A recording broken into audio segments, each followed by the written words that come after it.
Salut tout le monde, c'est encore le chef Johnson. Aujourd'hui, on va préparer une délicieuse recette américaine, inspirée par nos plus grands... Attends, j'ai déjà vu celle-là. Mais c'est quoi la recette délicieuse américaine là? C'est un poulet aux chips avec des rognons. C'est quoi cette merde là? Non mais attends, je vais t'en montrer d'autres. Hey, aujourd'hui je m'attaque à une nouvelle recette de poisson typiquement américaine. Ah oui, elle est trop bien celle-là. Pour cette recette, on aura besoin de ça. Scooby Fizz. Allez vas-y c'est bon, allez.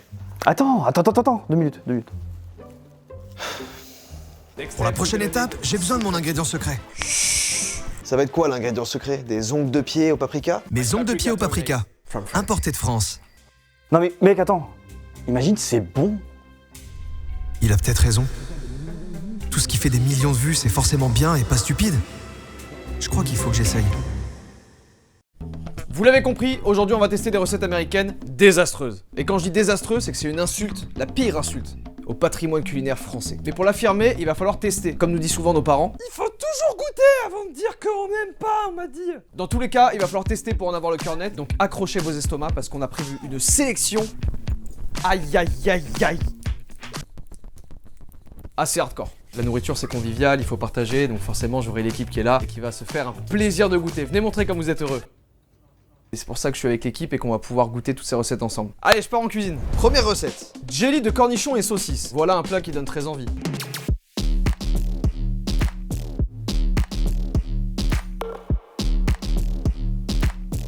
Donc saucisse, on est sur du classique au knack. Mettre tout le jus du pot et la gélatine dans le plat, mettre quelques cornichons et une saucisse dans le plat, mettre au frigo. Bah voilà une recette qui est à ma portée. Oh, regarde-moi la taille des corniches. Ils sont énormes. Mettre tout le jus du pot et la gélatine dans le plat. Donc déjà on va mettre le jus du pot. Le jus du pot un peu gaulerie. On dirait un nom de jeu de société. Ouais, le jus du pot. Donc c'est parti. Je pense qu'on est bien là. Du coup, il va falloir mettre une moitié de corniche à l'intérieur. Et évidemment, on vient disposer la saucisse au milieu. Par contre, la quantité, c'est ça le problème, c'est qu'il n'y a pas de quantité. What should we jello next? J'ai pas vu la fin. Bah, il signifie que c'est pas bon en fait.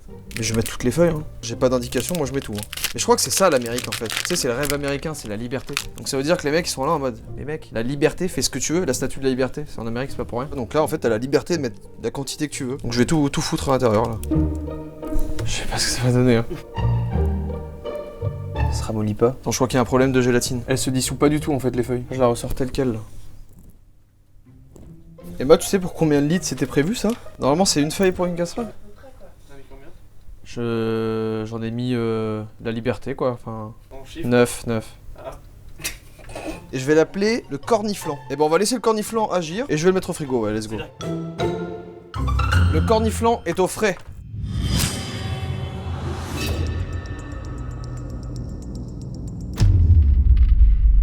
Est-ce que vous pensez que ça tombe dans le verre? Là, oui. Ouais, ou sur ton tel, je sais pas. Putain, le boss. Presque le boss.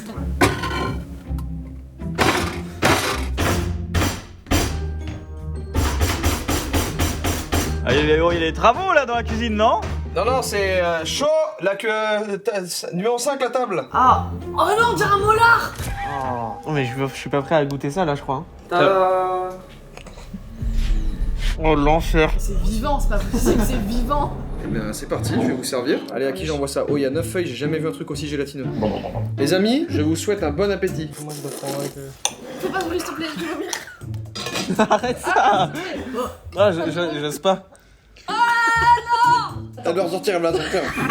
Quand ça fond, ça se retransforme en jus en fait.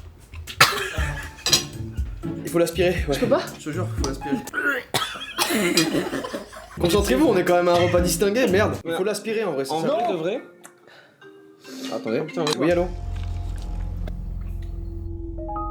Ok, bon bah je transmets. Il faut l'aspirer en fait. Viens, Tom, vas-y, goûte vite fait. Si, donne un petit bout à Tom. Non, mais non, vraiment. J'espère qu'on a... Oh, j'ai envie que ça parte en baston de gélatine. Ah, dans la bouche là. Ah. Elle m'a jeté 1 kilo dans la bouche. Vas-y, à toi. Non, pitié. Excuse-moi. Et bah let's go, magnifique. Passons à la suite. Alors là, ça c'est l'Amérique comme je l'aime ça. L'Amérique qui tire sur des tornades.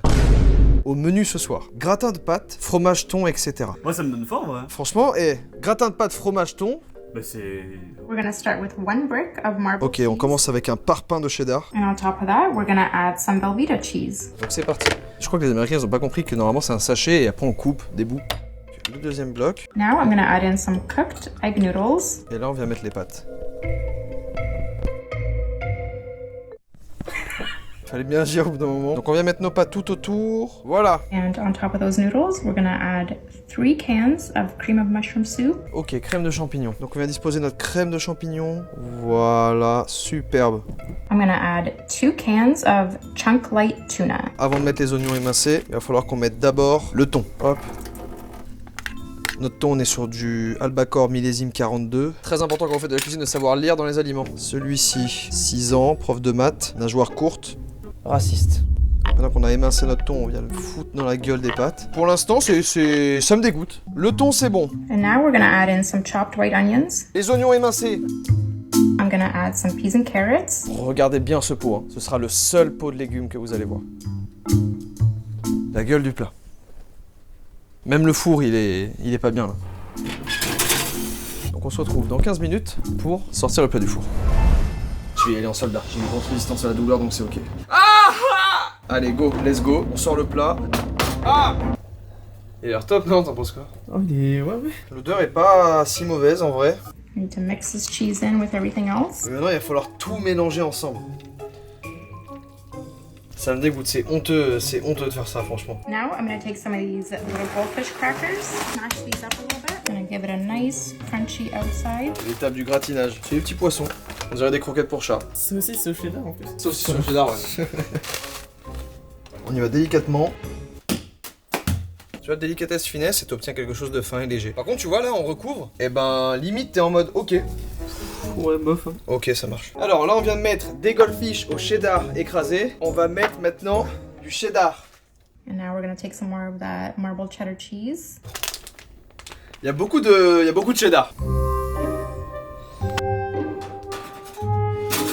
Là, on laisse 10 minutes comme ça va gratiner, ça va ressortir tout bien gratiné et tout, et on aura notre immondice prête. A tout de suite. Vous inquiétez pas, ça arrive. Ouais. J'ai faim! Moi, je dois dire une vérité, franchement, ça me donne un peu envie. Ah mais pareil, depuis tout à l'heure je le dis, moi, Franchement, c'est... Mesdames, messieurs, je vous invite à passer vos assiettes, je vais vous servir. On va faire des bons petits fils. Allez à table, bon app. Bon appétit. Bon app! Bon app.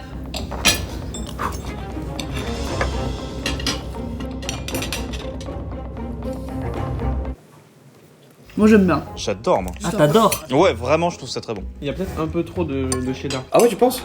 On va mettre maintenant du cheddar. Il y a beaucoup de cheddar. Ok, on commence avec un parpaing de cheddar. C'est aussi ce cheddar en plus. C'est aussi sur le cheddar, ouais. Et les oignons, je les aurais peut-être fait cuire avant. Je sais pas pourquoi, mais... Il croustille un peu aussi. Je dégage le thon, mais je fume, hein, ce plat. Moi je fume avec le thon. Hein. Il bouille à la fin, en fait. Il a un palais, on sait même pas quel animal c'est déjà. On va passer à la suite, et j'ai peur pour mon estomac. I am so excited to try this. How good does this look? Alors, Bon, j'ai perdu mon micro à cause de ça. Du coup, je vais vous expliquer ce que j'ai fait avec une petite voix off. Pour cette recette de steak aux œufs et aux chips, j'ai d'abord dû manipuler la viande, et ça, je suis pas fan. alors ça c'est un truc que je vais détester faire, c'est manipuler la viande comme ça. Bon, de toute façon, il faut qu'un steak dans... Ah, bon, ok. Bon, regarde ce que je sais faire. J'ai commencé par former le visage, comme dans TikTok. Voilà, regardez ça. Ensuite, il a fallu séparer le blanc des jaunes. Alors faut surtout pas les casser. Si le jaune d'un œuf se perd, je suis extrêmement sensible à ça, ça peut me faire chialer. Hein. Oh non, t'as cassé les jaunes! T'as cassé le jaune! J'avais juste à placer les jaunes pour continuer le visage et passer à la dernière étape. Introduire les chips. Enfin, je pensais que c'était la dernière étape. Now we're gonna just place these butter slices all the way around the pan. Il y a un petit détail que j'ai oublié dans la recette, Yvou. Ah oui? Bah, le détail c'est qu'il faut mettre 1 kg de beurre. Ouais, c'était un petit... c'est des morceaux comme ça à peu près calmés. Ouais, t'en as déjà mis un, attends. Ah, non mais c'est... Ouais, Il y a 150 grammes de beurre. Il y a tellement de beurre qu'il a frit. Mais voilà, après ça, c'était fin prêt. Du coup, à table. Je vous présente les steak œuf chips. Vous allez voir qu'il y a un ingrédient qui est assez prédominant. Je vous en dis pas plus, vous allez me dire. Hop, on va le retourner pour voir son visage. Bah, il est pas en forme, hein. Allez, quiche Serge. Allez. J'y vais. Et bien sûr, la petite purée qui va avec. Cuisiné d'une manière américaine. Oh, ils ont l'air très huilés ces chips. Ah ouais, tu trouves? Comment ça? Il y a un petit détail que j'ai oublié dans la recette, si vous. Le détail, c'est que tu peux mettre 1 kilo de beurre. C'est des morceaux comme ça, à peu près, quand même. Ah, t'as bien maintenant. Non mais tu crois, Il y a 150 grammes de beurre. All the way around. Il y a tellement de beurre qu'il a frit. Je vous souhaite un bon appétit. De Eh, même. bon app. Bon appétit. On va discuter, donc je vous explique au passage en même temps un petit peu ce que c'est. Ah mais mec, moi c'est hardcore. Oh, j'ai eu un 9. Ils ont tous le prépare même d'aller. Je trouve qu'il y a trop de beurre. Ah! C'est gras, c'est dégueulasse. Mais c'est bon en même temps. C'est beaucoup trop gras, oui. Mais le steak, je le dégomme sans problème. On passe à la suite. Ah, la barba papa, du nord de l'Italie, Torino, inventé par John Pepperoni. Que de souvenirs. Le mouvement de la baguette lors de la confection, ça ne vous dit rien? Avec cette recette TikTok, vous n'aurez plus besoin de chercher le diabète, puisqu'il sera juste devant vous. Vous n'aurez plus qu'à le façonner, pour le rouler ensuite à l'italienne. Mais avant ça, il faut la préparer, la barba papa. Il vous faut une barba papa grandissima. Une grosse, quoi. C'est une barba papa galaxie. Oh, je suis trop chaud, barba papa. Ensuite, comme si c'était pas assez de sucre encore, il faut rajouter quelques bonbons, quelques bonboni. Évidemment, pour relever le tout, vous pouvez rajouter du beurre ou du cheddar. Non, le faites pas. Et finir par roulato la barba papa. Et voilà, merveilloso. Passons à la dégustation. Messieurs, bienvenue à cette réunion du diabète. Attends, mais c'est un saucisson de barbe papa? C'est très vulgaire ce langage. Il y a quoi dedans? Il y a que des bonnes choses. Je vais couper au centre. Oh oh.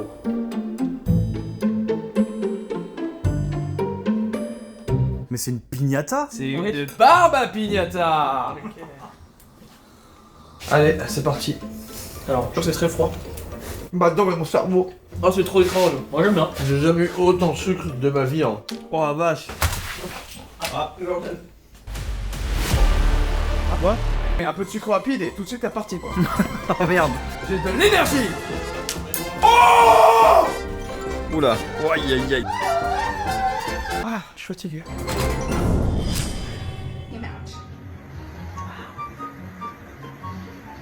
Trust the process. It's gonna be so delicious. Trust the process, it will be so delicious. J'ai donc un plat dans lequel on va venir mettre des Big Mac. Franchement, ça me fait mal au cœur, moi là. Ne jugeons pas avant d'avoir goûté et trustons le process. On va voir. Le deuxième Big Mac. My secret ingredient? Ingrédient secret. Sirop d'érable? Ouais. Hop. Bon bah on a les 3 Big Mac. Non mais mec, putain. Donc il faut mettre les frites qui sont encore chaudes. Oh, mais il y a les frites en plus? Ouais. Donc c'est à peu près comme ça. Drizzle that nicely. Ça me dégoûte, ça me répugne, j'ai plus envie, j'ai envie de tout arrêter, voilà. Cover it in Is that a pound of cheese? 2 pounds of cheese? 2 pounds of cheese. 2 pounds of cheese. Ça te donne faim, Hibou? Je te jure que ça me donne faim. Mais t'es pas humain. Il y a des tranches de lard par-dessus. Let's go. Bon, j'en ai mis 3, là on a mis 76. C'est honteux de faire ça, hein. Oh non, oh non. Ça commence à partir en couille, hein. Ça va être trop là. McChickens. Yeah, you don't want the bun. Ah, McChicken. Faudra qu'on le finisse, hein. Faut qu'on le mange ce truc. Hein. Nutri-Score là? Nutri-Score Z. C'est parti. Et si c'est bon, qu'est-ce qu'on fait, Hibou? Qu'est-ce qui va devenir de nous, Hibou? Ça commence avec des recettes de gratin de Big Mac, ça finit comment? Je te le demande, moi. C'est tellement gras.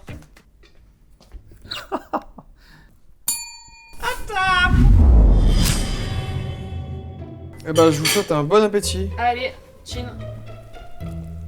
Oh, c'est gras. Tellement. Oh, Waouh. Ah, c'est trop. Non, c'est pas mauvais. C'est pas si mauvais que ça, c'est pas grave. Même le sirop d'érable, il est pas si horrible. Même niveau goût, ça va. C'est un goût de Big Mac, de bah ouais, c'est un goût de McDo. En fait, c'est vraiment genre, si McDo avait un seul goût, ça serait ça. Le jambon, il a rien à foutre là-bas. Il a rien à foutre là. Hein. Qui l'a invité lui là? Je crois qu'on va sauver ces Big Mac et ces McChicken et je vais les manger réellement par contre. Ouais. On vient de taper 90% du plat parce qu'on s'est mis en tête qu'on voulait pas faire de gâchis. C'est une des plus grosses erreurs que moi j'ai fait personnellement. Hibou, je ne comprends pas comment il peut aller bien. Mais moi je vais très bien. Hein. T'en as un peu là. De quoi? Sur le coin de ta bouche. C'est bon, nickel. Takis! Les amis, voilà la recette. Du coup, une pièce de bœuf bleu. D'abord, il faut les écraser les takis. Il faut tremper ça là-dedans et on fait cuire. Mais il manque un ingrédient. Du beurre. Ah! Et évidemment.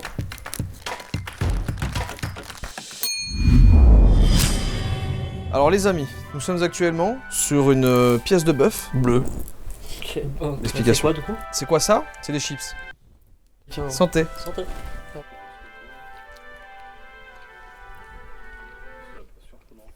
Il s'applique la mer à la fin? Extrême. Extrême. Ah oui, ça. Pour moi c'est ok, c'est juste bleu et ça a pas trop d'intérêt, c'était très gras. Recette suivante. Cette fois-ci, aucun doute. On est bien face à une recette américaine très sérieuse, très premier degré. Et cette recette, c'est du beurre frit. Whenever you say butter on a stick, people think of a stick of butter and they're running down their face. This doesn't sound too good. Deep fried butter. Deep fried butter. Fried butter. Fried butter. The butter kind of leaks all over me. J'en ai marre de ce pays. C'est une recette qui existe et ils consomment ça là-bas. C'est très grave. Alors il y a quand même des ingrédients. Miel, cannelle et lait concentré sucré. On a la friteuse qui est là, qui est déjà prête. Et là on va faire notre préparation. Du coup j'imagine que là faut y aller. Alors normalement dans la recette ils mettent ça pour un seul stick. On va diviser ça en petites portions. 5, 6. Du coup on pique, là j'en ai un, c'est bon. Ok, j'en ai un premier.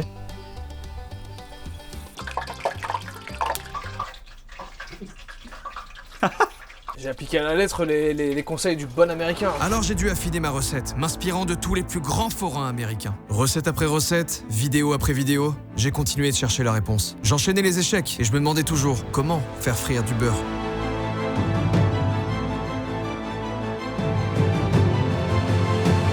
Quand soudain, j'ai trouvé la solution.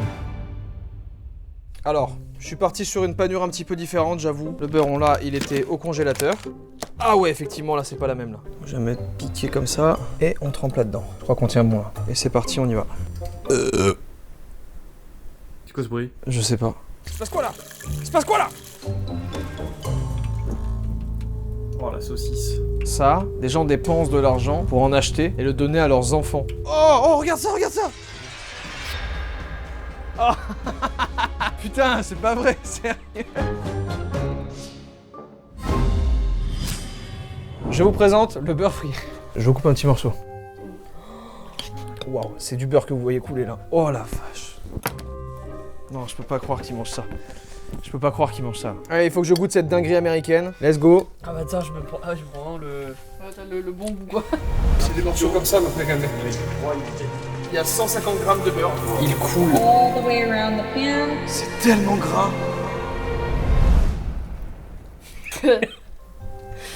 C'est quoi? Ah. Oh. Ah, ton beurre frit. Vous sentez la cannelle? Oui, un peu. Vous sentez le beurre? Ah mais c'est le rose. En fait, viens Tom, goûte. Non mais Tom il cuisine des trucs douteux, il va adorer. Hein, Ah, il a tout pris. Ah, il est courageux. J'aime vraiment pas. Est-ce que, dis-moi, si comme moi tu trouves que c'est gras? Oui. Vous savez quoi? Stop, moi j'arrête, mon estomac est finito. On va clean cette cuisine et je vais clean mon estomac avec ce que là-bas ils ne connaissent pas encore, les légumes. À la semaine prochaine!